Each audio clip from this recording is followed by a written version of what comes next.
Este programa é livre para todos os públicos.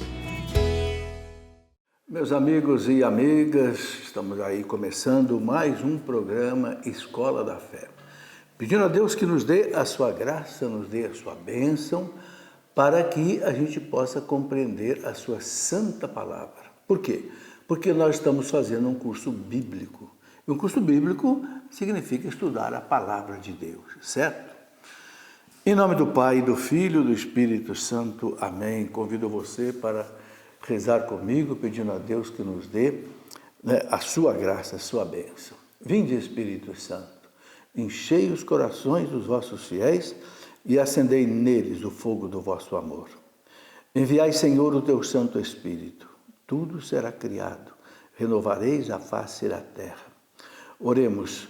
Ó Deus, que instruíste os corações dos vossos fiéis com a luz do Espírito Santo, fazei que apreciemos retamente todas as coisas segundo o mesmo Espírito e gozemos sempre da sua consolação, por Cristo nosso Senhor. Amém. Ave Maria, cheia de graça, o Senhor é convosco.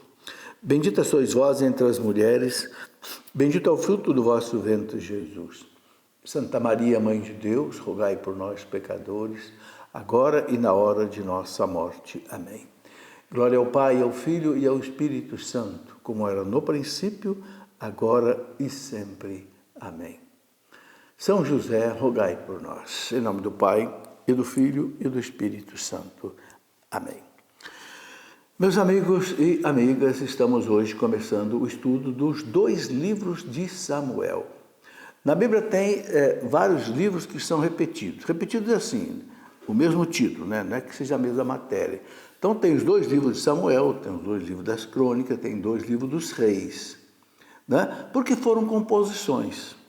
Então, para a gente poder ter um bom entendimento disso, é preciso a gente então desdobrar um pouco essa matéria, tá certo? Nós sabemos quem foi Samuel. Samuel foi aquele juiz muito importante, eu já falei dele aqui quando a gente estudou o livro dos Juízes, né? E que ele teve um papel muito importante em Israel. Foi ele quem sagrou o primeiro rei de Israel, Saul, depois sagrou Davi, né? E depois muitos outros reis foram sendo sagrados por Israel. Muito bem, vamos então estudar um pouco desse livro de hoje. Os 2 livros de Samuel, eles foram inicialmente uma única obra, né? Como também os 2 livros dos reis e os 2 livros das crônicas, como eu falei.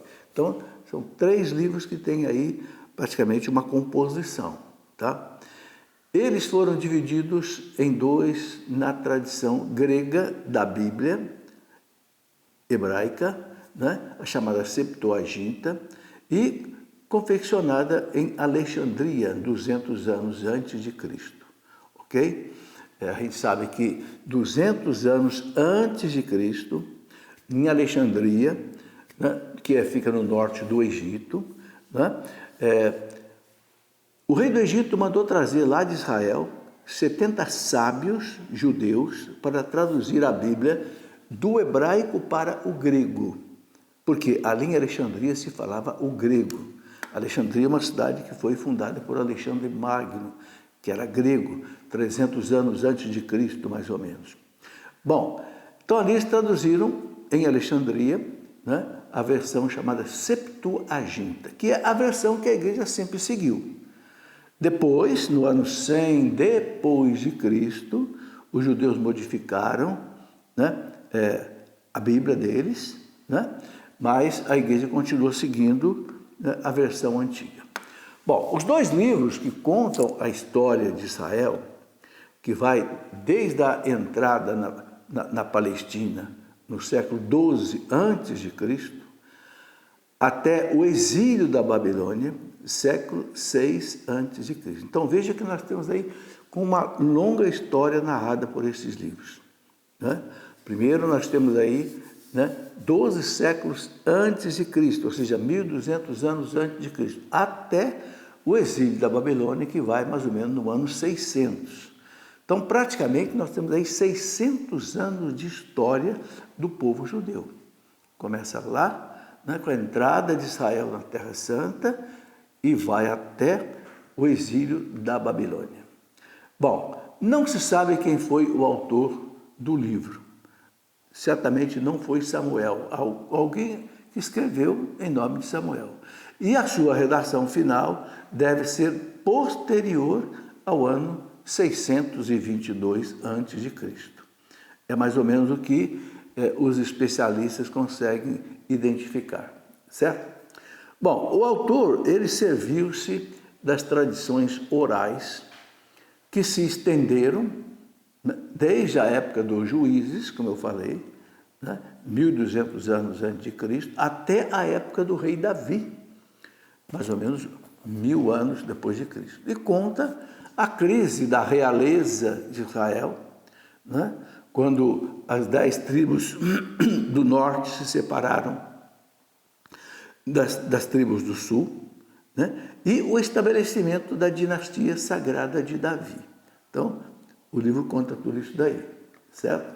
Bom, os livros de Samuel, eles são uma continuação do livro de Josué, do livro dos Juízes, e com os 2 livros dos reis, eles formam assim um cânon, né, hebreu, o conjunto dos chamados profetas anteriores. Por que eles chamam de profetas anteriores? Não são aqueles profetas que aparecem em seus livros aqui na Bíblia. Então, nós temos 4 profetas, vamos dizer, clássicos, né? Isaías, Jeremias, Ezequiel, Daniel, depois os 12 outros profetas. Mas aqui aparecem outros profetas que a Bíblia chama de profetas anteriores. Por exemplo, né, o profeta Elias. Não tem um livro assim exatamente sobre o profeta Elias com as suas narrativas, né? O profeta Samuel. Então, tem outros profetas que a Bíblia chama de profetas anteriores. Bom, então, para distingui-los dos profetas posteriores, que são Isaías, Jeremias, Ezequiel, Daniel e os 12 profetas menores, ok? Bom, nesse estudo todo destaca-se o quê? A libertação de Israel no início da missão profética, mas que é acompanhada com a ruína da casa sacerdotal, com Eli, não confundir com Elias, né? E a perda da Arca da Aliança para os filisteus, né? Esse foi um episódio importante na história de Israel. Eles perderam a Arca da Aliança para os filisteus, que era aquele povo inimigo dos judeus, e que fez com que o povo ficasse numa situação muito difícil, porque para eles a Arca da Aliança era assim como que a presença de Deus. Tanto é que quando eles iam atravessar, por exemplo, o Rio Jordão, atravessaram com a Arca da Aliança na frente, né? Então, esse episódio foi muito importante. Bom, o que era mais importante para Israel, porque era o sinal, né, de que Deus habitava no meio de Israel, a Arca da Aliança, certo? Então, o povo judeu, ele temendo os filisteus, pediram a Deus um rei, como as outras nações, né? O que não era da vontade de Deus, mas que Deus o atende com a realeza de Saul. Samuel não queria dar um rei ao povo, mas Deus mandou que Samuel sagrasse um rei, porque aquele povo já não estava mais entendendo a vontade de Deus. Então, mesmo contra o desejo de Samuel, Deus manda sagrar Saul como rei, primeiro rei de Israel, que deverá obedecer aos profetas e à lei. E Saul, né, desagrada a Deus e é substituído por Davi, que reinará 40 anos sobre Israel. Então, aí nós já estamos vendo aí uma passagem importante. Veja, deixa eu recordar aqui uma coisa. Nós tivemos a época dos juízes, que foram 200 anos, tá? Aqueles juízes todos que nós já estudamos aqui na aula anterior, certo? Depois dos juízes, então, o povo pediu para Deus um rei. O povo queria ter um rei como todos os outros povos tinham. Não era do agrado de Deus, mas Deus acabou concordando, dando um rei para Israel. Então aí vem a época da realeza. Então vem, né, Salomão, Davi, Saul e todos os outros reis de Israel, sabe? Bom, Saul reinou 40 anos sobre Israel. E depois também Davi reinou 40 anos sobre Israel. Bom, depois de Davi, nós tivemos Salomão, que também reinou 40 anos. Esses primeiros reis de Israel, eles tiveram um reinado muito grande. Tá? Bom, vamos dar uma resumida agora aqui. Os dois livros, eles podem ser divididos em 7 partes. Os 2 livros de Samuel. Primeiro, Samuel e Eli. Eli foi um sacerdote contemporâneo de Samuel, né, que conviveu junto com ele. Tá? Eli era um sacerdote e Samuel era profeta. Depois, a questão da Arca da Aliança, que eu já falei, que os filisteus roubaram de Israel. Depois, Saul se torna rei de Israel. Já explicamos também. Depois temos aquele embate entre Saul e Davi. Por quê? Saul, né, desagradou a Deus muito e Deus então escolhe Davi para ser o rei de Israel. Aí tem aquele episódio que nós já colocamos aqui também, né, da luta de Davi, né, contra Golias, e que faz com que Davi cresça, né, à vista dos olhos do povo e acaba substituindo Saul, porque Saul pecou gravemente contra Deus. Bom, em seguida temos o reinado de Davi, né? E depois vamos encontrar aí uma longa lista dos reis, né? Reis tanto de Israel quanto de Judá. Isso aqui nós vamos explicar daqui a pouco, porque o reino de Israel se dividiu em 2 partes. E depois nós temos aí alguns apêndices, né, desses 2 livros. Bom, o primeiro livro de Samuel, ele traz 2 apresentações deste. Uma como profeta, Samuel como profeta, e outro Samuel como juiz. A gente pode identificar 2 atividades aí do profeta Samuel.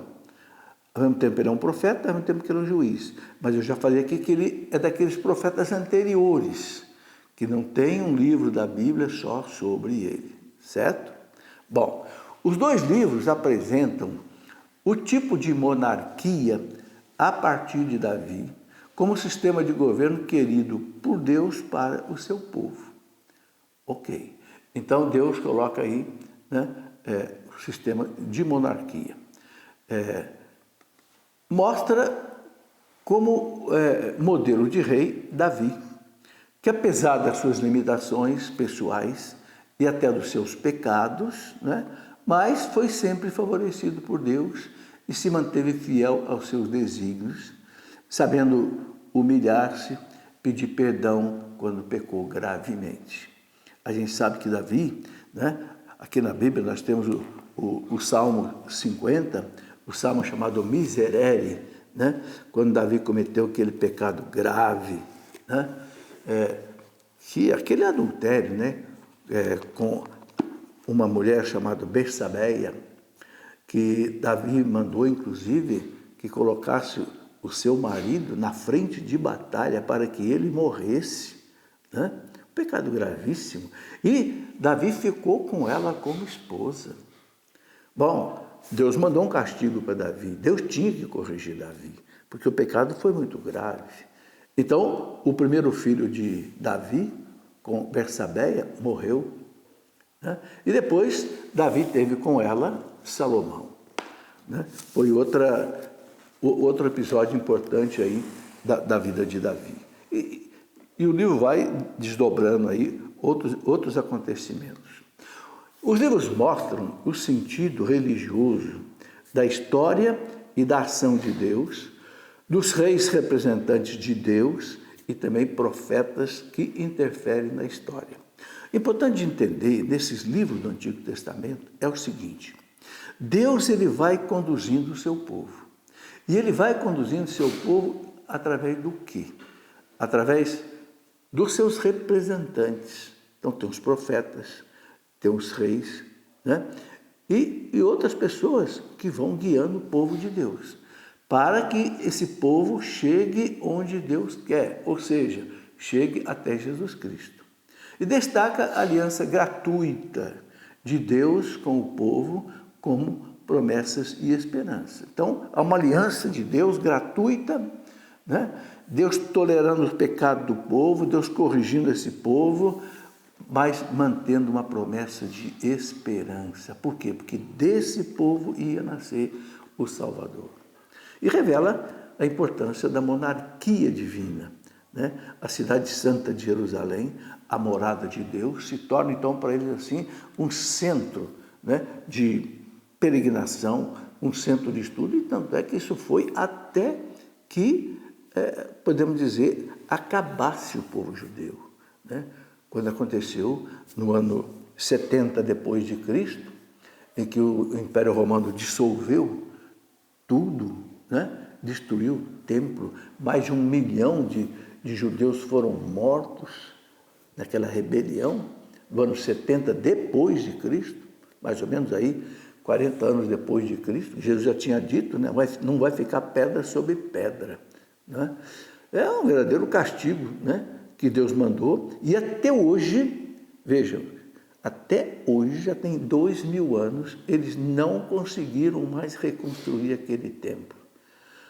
Também porque o templo significava para os judeus o quê? Significava a morada de Deus. Só que hoje a morada de Deus não é mais simplesmente um templo como aquele. A morada de Deus hoje, em primeiro lugar, somos todos nós. E segundo, claro, onde nós temos as nossas igrejas com o Santíssimo. Isso também é fundamental.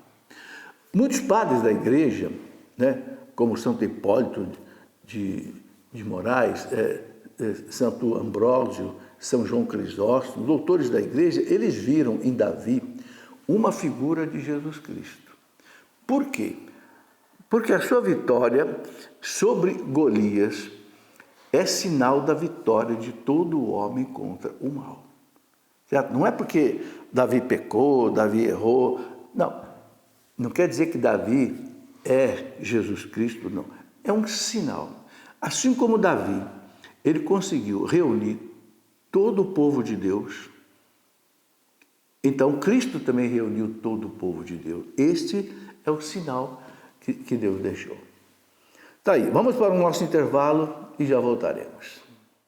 Meus amigos, estamos de volta aqui com o nosso curso bíblico, né? Eu quero mostrar a vocês aqui alguns desses livros, eu tenho falado sobre todos eles, né? Uma introdução à Bíblia, o Pentateuco, que são os 5 primeiros livros da Bíblia.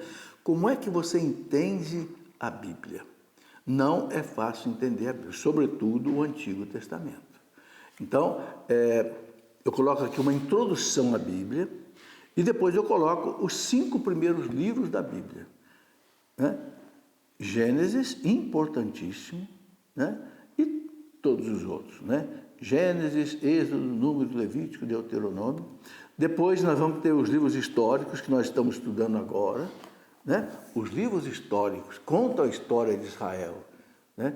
Temos aí os Juízes, temos aí os Reis, temos aí as Crônicas, temos aí Samuel, né? E depois vários outros livros históricos, né? Por exemplo, a gente pode citar aqui, por exemplo, o livro de Esdras, Neemias, Tobias, Judite, Esther, 1 e 2, Macabeus, livro de Ruth. Esses livros formam o quê? A história do povo judeu. E por que é importante a gente estudar isso? Porque é a história sagrada. É a história de onde vem Jesus Cristo. Entende? Então, quem tem condições de estudar, eu sei que nem todo mundo tem condição de estudar, mas quem tem condição, vale a pena. Então, depois nós temos os livros sapienciais, aqueles livros de sabedoria da Bíblia, né? Quais são? Eclesiástico, Eclesiastes, Provérbios, né? Livros de muita sabedoria, né? Cântico dos Cânticos, etc. Temos depois, né, os livros proféticos, que são os 4 grandes profetas que eu já falei aqui, né? E também nós temos aí os 12 profetas menores, certo? Bom, vamos em frente. eu estava dizendo que muitos padres da igreja, eles viram em Davi, né, Santo Hipólito, Santo Ambrósio, São João Crisóstomo, eles viram em Davi uma figura, hein? Figura não quer dizer realidade, tá? Figura é figura, né? Por causa da vitória sobre Golias, por causa da vitória, né, contra o mal. Então Davi, ele é o rei de Israel, que prenuncia o reinado universal de Cristo. Assim, como foi Davi, foi o único rei que reuniu todas as tribos de Israel no seu reino, porque nenhum rei anterior, nem o Saul, não tinha reunido todas as tribos de Israel. Davi foi o primeiro que reuniu. Então, assim como Cristo reúne todos os povos na igreja, então a igreja vê em Cristo esse sinal de unificação de Davi. Bom, o livro vai do nascimento de Samuel até o último dos juízes, né, e a morte de Davi. Então aí o livro narra essa história toda. É um período em que as tribos de Israel passaram a constituir um estado organizado. Lembra que lá no tempo dos juízes era um estado desorganizado. Por quê? Cada tribo vivia lá do seu jeito, cada um lutando contra os seus inimigos, se instalando na Terra Santa. Os 200 anos do tempo do juízo.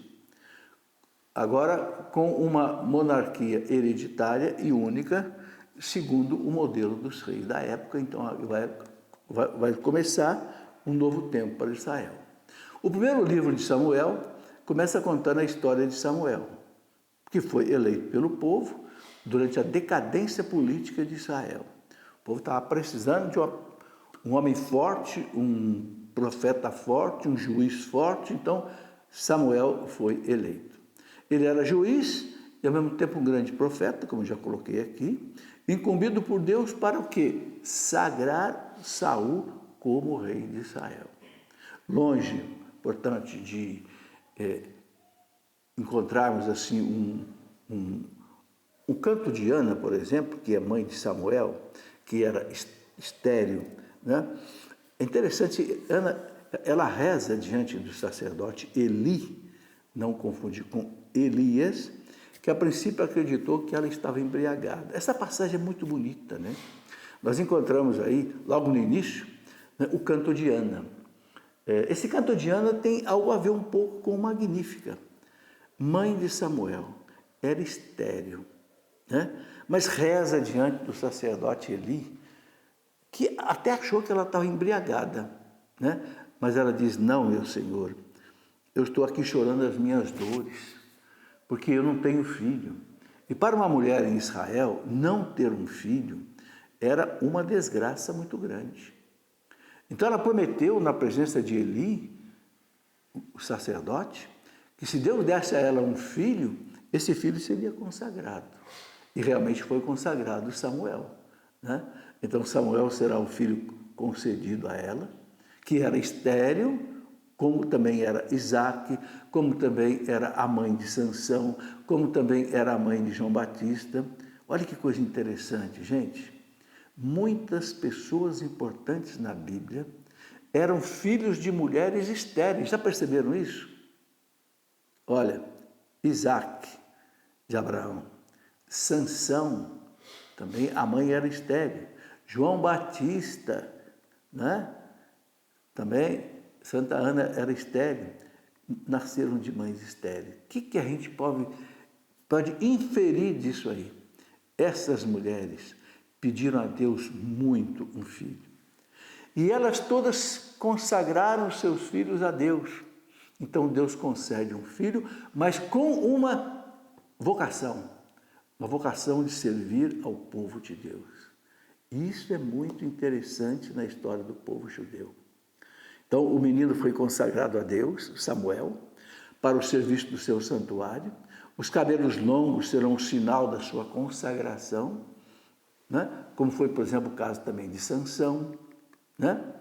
E Ana, que era esposa de Elcana, diz ali a Bíblia, profundamente amargurada, orou ao Senhor, chorou copiosamente e fez um voto, né? Dizendo: Senhor dos exércitos, se vos dignardes olhar para a aflição da sua serva e vos lembrardes de mim, olha que oração bonita, se não vos esquecerdes de vossa escrava e lhe derdes um filho, varão, um homem, eu o consagrarei ao Senhor durante todos os dias da sua vida, e a navalha não passará pela sua cabeça. O que era a navalha? A navalha era o corte do cabelo. Ou seja, esses chamados nazareus eram consagrados a Deus, né? Bom, a oração de Ana, ao consagrar Samuel, tem uma semelhança, como eu já falei aqui, com o Magnífica de Nossa Senhora, né? Exulta o meu coração no Senhor, nele se eleva a minha força, é a oração de Ana. A minha boca desafia os meus adversários, porque me alegro, né? Me alegro, né? na tua presença, né? E aí é interessante que o Eli, o sacerdote, né? Acha que ela está meio embriagada, né? Mas não é nada disso, né? Na verdade, era a oração da fé. Bom, não multipliquei palavras orgulhosas, não saia da vossa boca uma linguagem arrogante. Tudo isso a gente encontra mais ou menos no livro, no Cântico de Nossa Senhora, né? Porque o Senhor é um Deus que tudo sabe, né? Por ele são pesadas as nossas ações. Interessante, né? É uma passagem marcante que nós encontramos aí no livro também de Samuel, é quando Deus chama Samuel para o seu serviço, né? O Senhor chamou Samuel, porque ele estava dormindo ali do lado do sacerdote Eli, né? E a igreja vê naquela passagem ali, Deus chama Samuel 3 vezes, né? Estava dormindo, o menino, ele era menino ainda, do lado do sacerdote Eli. E Deus fala para Samuel, né? Samuel, Samuel. Ele fala, né? Foi lá ver se era o Eli que estava chamando ele. Não te chamei não, volta a dormir. Aí Deus de novo, Samuel, Samuel. Ele volta lá de novo para Eli. O Senhor me chamou? Porque, olha bem, ele já estava consagrado ao templo. A mãe já tinha entregue ele para o serviço do templo. Olha que bonito. Bom, aí pela terceira vez, né, Deus chama Samuel. Samuel, Samuel. Aí ele vai lá e fala com ele. O Senhor me chamou terceira vez? Aí Eli percebeu que era Deus que estava falando com Samuel, né? Então, aí Deus diz... Então aí Eli fala para Samuel, né? Se o Senhor te chamar, diga, eis-me aqui, né? Então a igreja, sabe, vê nesta passagem o chamado de Deus àqueles que são chamados ao sacerdócio ou à vida religiosa. A igreja vê muito disso aí, esses 3 chamados de Deus, né? Deus chama a pessoa para o sacerdócio, chama uma vez, 2 vezes, 3 vezes. Se a pessoa abre o coração para a vocação, aceita, ela vai fazer a vontade de Deus. É uma interpretação clássica da igreja. Bom, não foi um sonho, é uma voz que despertou Samuel por 3 vezes. Ele não vê Javé, ele não vê Deus, mas o ouve, né? Onde se achava a arca de Deus, a arca da aliança, o lugar onde Deus fala. Por isso que está ali o sacerdote Eli, porque ali estava a arca da aliança. E onde, para os judeus, é onde Deus fala. Bonito isso, né? Bom, depois temos o episódio dos filisteus que colocaram a arca no templo de Dagon. Dagon era um deus pagão, que caiu com o rosto por terra diante da arca de Yahvé, com a cabeça e as mãos cortadas, né? Porque estavam, né, profanando a Deus. Então os filisteus temeram ficar com a arca. E o que os filisteus então fizeram? Devolveram a arca para Israel, né? Convocaram os príncipes dos filisteus, disseram, olha, devolvei a arca do Deus de Israel, que ela volte para o seu lugar e não nos faça perecer com todo o povo. Né? Reinava na cidade um pavor, né? E a mão de Deus fazia se sentir pesadamente sobre eles. Olha que significado profundo, a Arca da Aliança no Antigo Testamento, e hoje nós temos aí a Eucaristia. Muitos episódios houve na vida da igreja, gente, de profanações da Eucaristia, de tudo que foram depois também punidos por Deus. Bom, Samuel falou a todo o povo de Israel, dizendo: se voltardes de todo o vosso coração para o Senhor, tirando do meio de vós os deuses estranhos, e as artastes, que eram aqueles ídolos, né? Se vos apegardes de todo o coração ao Senhor, e não, e só a Ele vocês servirem, então Ele vos livrará das mãos dos filisteus. Porque a grande luta do tempo de Samuel era contra os filisteus. Os filisteus eram o povo que, assim, era o maior inimigo do povo judeu.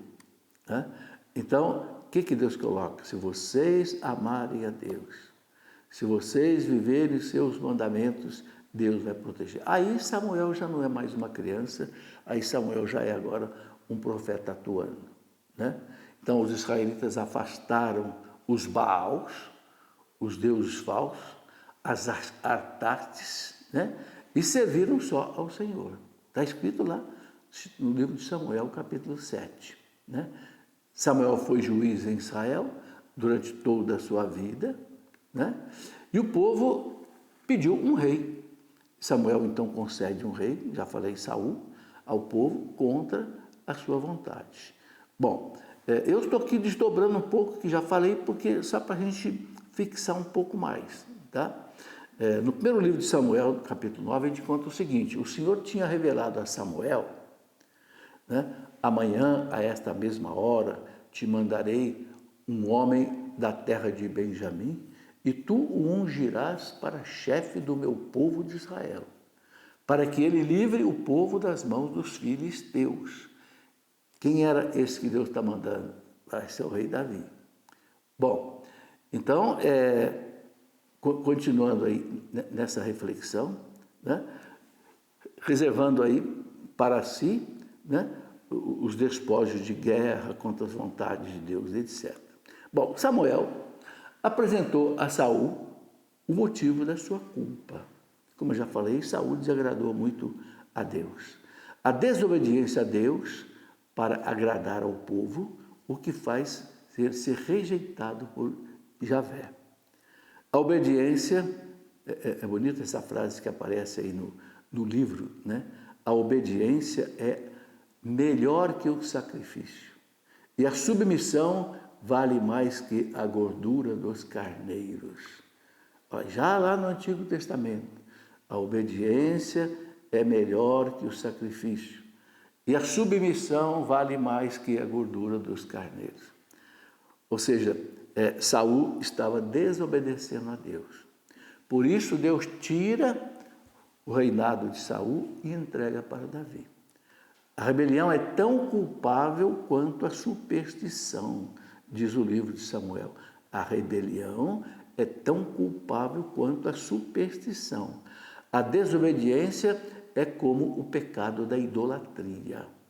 Isso era muito importante para eles. Pois que rejeitaste a palavra do Senhor, palavra de Samuel para o rei Saul. Pois que rejeitastes a palavra do Senhor, também ele te rejeita e te despoja da realeza. Olha, gente, só Deus podia tirar a realeza de um rei. Só Deus. Mas Deus tira. Então, Saul se perdeu também quando ele foi procurar aquela pitonisa, aquela necromante, né? Foi consultar lá os mortos, a pitonisa de Endor, né? Está escrito lá no livro, né? O rei disse aos seus servos: procurai-me uma necromante para que eu a consulte. Há uma lá em Endor. Responderam-lhe, Saul disse-lhe, predize-me o futuro, evocando um morto. Faz-me vir aquele que eu te designar. Primeiro livro de Samuel. Então, aí já uma colocação clara que Deus deixa com relação à evocação de um morto, né? E de consultar aí o morto, né? Bom, os padres da igreja sempre interpretaram esse fato, né, de certa forma, como uma intervenção diabólica, uma permissão de Deus, né, e por causa dessa charlatanice da mulher. Bem, vamos para o intervalo e já voltamos para continuar esse estudo. Muito bem, meus amigos e amigas, não sei se vocês estão conseguindo acompanhar esse nosso curso de hoje sobre Samuel, né, que foi profeta, que foi um juiz e que teve uma atuação muito importante em Israel. Basta dizer que foi ele, né, quem sagrou Saul, depois sagrou também o rei Davi. Um tempo muito importante para o rei de Israel. Então, Davi foi ungido em Hebrom, né, pelos homens de Judá, inicialmente só pela tribo de Judá.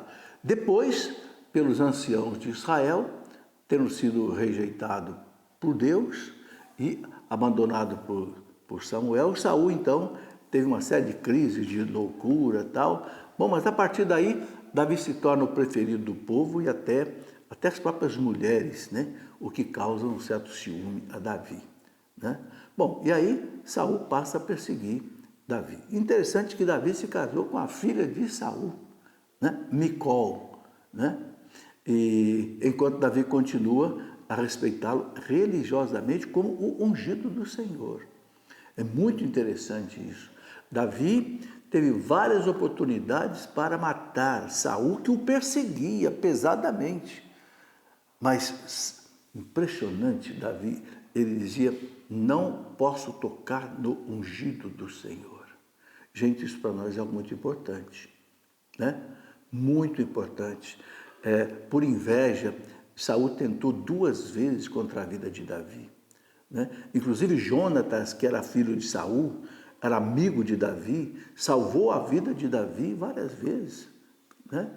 E numa das fugas de Saul, Davi inclusive comeu os chamados pães da proposição, que aparece lá no livro do Levítico. O que eram esses pães da proposição? Eram 12 pães, né, que simbolizavam as 12 tribos de Israel, que eram colocadas no templo.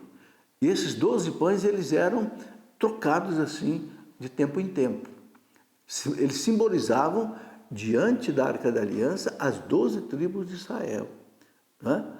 Mas o que aconteceu, né? Davi comeu aqueles 12 pães, que só era permitido aos sacerdotes. E Davi não era sacerdote, né? Aí Jesus usa essa passagem para mostrar o seguinte, né? Aquela passagem que o sábado é feito para o homem, não o homem para o sábado, né? Quer dizer, o próprio Davi, né, ele precisou comer desses pães. Bom, e Davi, como eu já falei aqui, ele teve que conter os seus homens, né, na sua fúria contra Saul, né? Mas várias vezes Davi impediu que os seus homens matassem Saul. Tem passagem muito bonita que falam sobre isso, né? Depois a gente vai ver um pouco disso tudo, né? Bom, a gente sabe que por volta lá do ano 70, a Arca da Aliança foi trazida para Jerusalém pelo rei Davi, né? E ela é onde Javé se torna então presente. Então aí, a partir de Davi, ficou ali Jerusalém como sendo realmente a cidade mais importante de Jerusalém, da Terra Santa. E assim Jerusalém se tornou a capital religiosa de Israel, a cidade santa. Davi queria construir um templo para Yahvé, e aí consultou inclusive o profeta Natã, né? Mas Deus não consentiu, né? Deus disse a Davi pelo profeta Natã, não és tu que me edificarás uma casa para eu habitar, né? Porque tua casa e teu reino estão estabelecidos sempre diante de mim. E o teu trono está firme para sempre. Essa passagem é muito, muito importante. Tua casa e teu reino estão estabelecidos para sempre diante de mim. E o teu trono está firme para sempre. Daí vem aquele ceguinho dizer lá em Jerusalém, né? Jerusalém não, na cidade, né? Jericó. Jesus, filho de Davi, tem piedade de mim. Por que esse Jesus, filho de Davi? Porque Davi era a imagem de Jesus, como eu já falei. Então veja como até os pobres, até os cegos no povo de Israel já tinham esse sentimento. Tua casa e teu reino estão estabelecidos para sempre diante de mim. E o teu trono está firme para sempre. Ou seja, Deus está dizendo para Davi, é de você que vai nascer o Salvador. O rei Davi, então ele veio apresentar-se ao Senhor e disse, Senhor Javé, né? Fizestes promessas à casa de vosso servo para tempos futuros. Para tempos futuros. Né?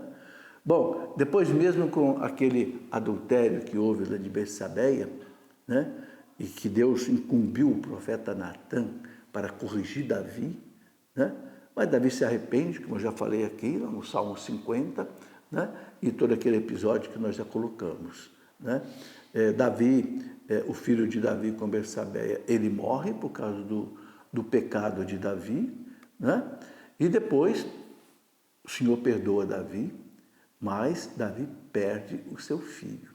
Depois um segundo filho vai nascer, né? Que vai ser o próprio Salomão.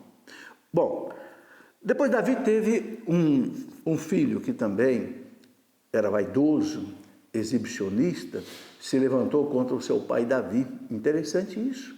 Arregimentando, inclusive, seguidores em Hebrom, e Davi precisou fugir de Jerusalém. E na batalha contra o pai, né, Davi, Absalão, ele é derrotado, né, com pesadas baixas, e acabou que Davi, né, perdeu o seu filho numa luta. Né?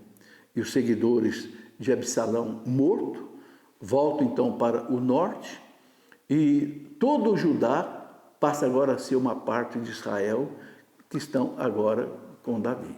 Bom, aí nós já vemos que começa então uma divisão do reino de Israel.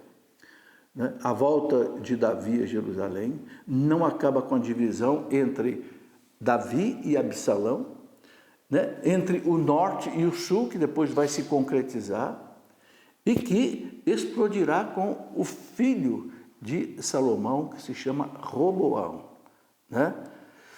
Diante do usurpador chamado Jeroboão. Bom, aqui eu quero explicar uma coisa importante que aparece então aqui no livro de Samuel. Quando Salomão morreu, o reino de Israel se dividiu em duas partes. 10 tribos no norte e uma tribo no sul. Uma ou duas, se contar Benjamim. Só que Benjamim se tornou uma tribo muito fraca, que praticamente se incorporou com a tribo ali de Judá. E aí, o que aconteceu? Né? Israel se dividiu em dois. Um reino cismático na Samaria, inclusive um reino idólatra, que teve muitos e muitos reis, assim, sabe, profanos, que profanavam o templo, que prestavam inclusive cultos aos deuses pagãos. Foi um horror. E tudo isso aconteceu até o ano 721, quando as tribos lá, né, da Síria invadiram Israel, a parte do norte, não Judá, a parte do sul, a parte do norte, e levaram para Israel, ou melhor, levaram para a Síria todas as tribos que estavam ali, as 10 tribos que estavam ali na Samaria. E olha, nunca mais essas 10 tribos voltaram para Israel. um castigo de Deus por essas 10 tribos terem vivido um tempo assim de muito paganismo, de muita ofensa a Deus. Ficaram as 2 tribos de Israel, de Judá. Na verdade, Judá e Benjamim. Na verdade, era quase que uma só. Né? E aí, essas tribos continuaram a sua vida mais ou menos até o ano 600 a.C. Mas quando foi por volta do ano 600 a.C., o que aconteceu? Né? Aconteceu que também essas tribos, né? A tribo de Judá também foi levada para o exílio. Por quê? Porque também os reis de Judá, né? Sucessores de Davi e de Salomão, começaram a praticar também a idolatria. Essa é a longa história, meus irmãos, do povo judeu. Né? Então, tudo isso, né, aconteceu muitas vezes. Né? Depois, um outro episódio que aconteceu muitas vezes aí no tempo do rei Davi, que a gente pode contar alguma coisa ainda, né? Davi cometeu um grande erro, que para nós hoje é um pouco difícil da gente compreender, porque era na verdade, um costume religioso. Né? Era uma ofensa a Deus um rei fazer um recenseamento. Por quê? Porque o recenseamento era uma espécie assim de um ato de soberba do rei, que queria contar quantos soldados ele tinha,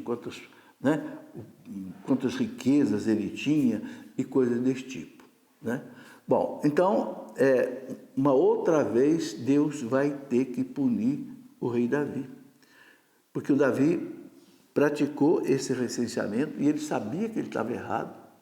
Então, aí tem um episódio interessante.